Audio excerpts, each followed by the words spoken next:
Hello അസ്സലാമു അലൈക്കും. എല്ലാവർക്കും സുഖമാണെന്ന് വിശ്വസിക്കുന്നു. അപ്പോൾ ഇന്ന് ഞാനിതാ നല്ല പഞ്ഞി പോലുള്ള നല്ല സോഫ്റ്റ് ആയിട്ടുള്ള ബ്രേക്ക്ഫാസ്റ്റ് റെസിപ്പി ആയിട്ടാണ് വന്നത്. അപ്പോൾ ഇതെങ്ങനെ ഉണ്ടാക്കുന്നതെന്ന് നോക്കാം. നല്ല എളുപ്പത്തിൽ ഉണ്ടാക്കാൻ പറ്റുന്നതാണ്. അപ്പോൾ വീഡിയോയിലേക്ക് കിടക്കാം.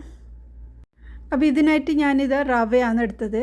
1 കപ്പ് റവ എടുത്തിട്ടുണ്ട്. ഒരു പാത്രത്തിലേക്ക് മാറ്റി കൊടുക്കുക. ഇനി ഇതിലേക്ക് 2 ടേബിൾ സ്പൂൺ മൈദയാണ് ചേർത്തത്. മൈദക്ക് പകരമായിട്ട് നമ്മൾക്ക് ആട്ടപ്പൊടി വേണമെങ്കിൽ ചേർത്ത് കൊടുക്കാട്ടെ. ഇനി ഇതിലേക്ക് 1 കപ്പ് തന്നെ വെള്ളം കൂടി ഒഴിച്ച് നന്നായിട്ടൊന്ന് ഇളക്കി ജസ്റ്റ് ഒന്ന് മിക്സാക്കി എടുക്കാം.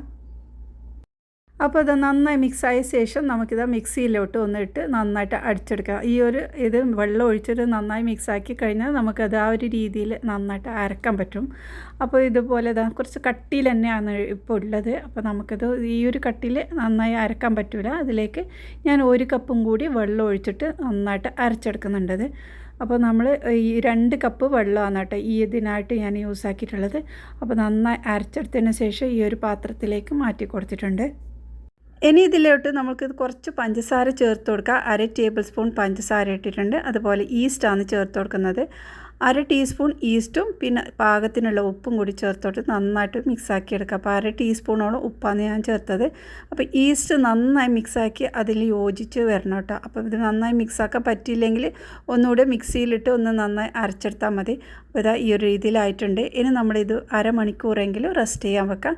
ഈ ഒരു ടൈമിൽ നമുക്ക് നമ്മുടെ കറിയൊക്കെ റെഡിയാക്കാം. അരമണിക്കൂറിന് ശേഷം നമ്മുടെ ബാറ്ററെല്ലാം റെഡി ആയിട്ടുണ്ട്. ഒരുപാട് പൊങ്ങി വരില്ല കേട്ടോ. അതിൻ്റെ മുകളിൽ ചെറിയൊരു പതയുണ്ടാവും.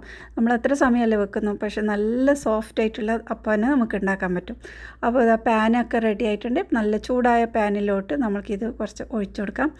അപ്പോൾ ഇങ്ങനെ ഒഴിച്ചതിന് ശേഷം ജസ്റ്റ് ഒന്ന് മൂടി വെക്കാം. മൂടി വെച്ചില്ലെങ്കിലും നമുക്ക് ഉണ്ടാക്കാം കേട്ടോ. അപ്പോൾ ഇതുപോലെ നല്ല ഹോൾസ് ആയിട്ട് വരുന്നുണ്ട്. നല്ല പഞ്ഞി പോലുള്ള അപ്പമാണ് കേട്ടോ. ഇതിൻ്റെ കൂടെ നല്ല കുറുമയെല്ലാം നല്ല ടേസ്റ്റാണ് കേട്ടോ. അപ്പോൾ ഞാൻ കുറുമയുടെ വീഡിയോ അപ്ലോഡ് ചെയ്തിട്ടുണ്ടായിരുന്നു. ഇതിൻ്റെ തൊട്ട് മുമ്പത്തെ വീഡിയോ ആണ് കേട്ടോ. അപ്പോൾ അത് മുട്ടക്കുറുമയും നല്ല ടേസ്റ്റ് തേങ്ങാപ്പാലൊക്കെ ചേർത്തിട്ടുള്ളത്. ഈ ഒരു റെസിപ്പിക്ക് അടിപൊളിയാണ്. ട്രൈ ചെയ്ത് നോക്ക്. ബ്രേക്ക്ഫാസ്റ്റ് റെസിപ്പി എന്ന് പറഞ്ഞിട്ട് ഒരുപാട് റെസിപ്പീസ് അപ്ലോഡ് ചെയ്തിട്ടുണ്ട് കേട്ടോ. അപ്പോൾ കാണാത്തവരുണ്ടെങ്കിൽ ഒന്ന് കണ്ടു നോക്ക്. ഞാൻ അതിൻ്റെ ലിങ്ക് ഡിസ്ക്രിപ്ഷൻ ബോക്സിലും എൻ്റെ സ്ക്രീനുമായിട്ട് ഇടാം. അപ്പോൾ നിങ്ങൾക്ക് ഈസി ആയിട്ട് ഉണ്ടാക്കാൻ പറ്റും. രാവിലെ കുട്ടികൾ സ്കൂളിൽ പോകുന്ന സമയത്തൊക്കെ പെട്ടെന്ന് ഉണ്ടാക്കാൻ പറ്റുന്ന ഒരുപാട് റെസിപ്പീസ് ഉണ്ട് കേട്ടോ. അപ്പോൾ ഇതിൻ്റെ കൂടെ തേങ്ങാപ്പാലൊക്കെ ഒഴിച്ച് കഴിക്കാനും നല്ല ടേസ്റ്റ് ആയിരിക്കും. അപ്പോൾ ചാനൽ സബ്സ്ക്രൈബ് ചെയ്യാതെ കാണുന്ന കൂട്ടുകാരെങ്കിലും ഉണ്ടെങ്കിൽ ഒന്ന് സബ്സ്ക്രൈബ് ചെയ്ത് സപ്പോർട്ട് ചെയ്യണേ. ഇനി അടുത്ത നല്ല റെസിപ്പിയുമായി വീണ്ടും വരാം. ബായ്.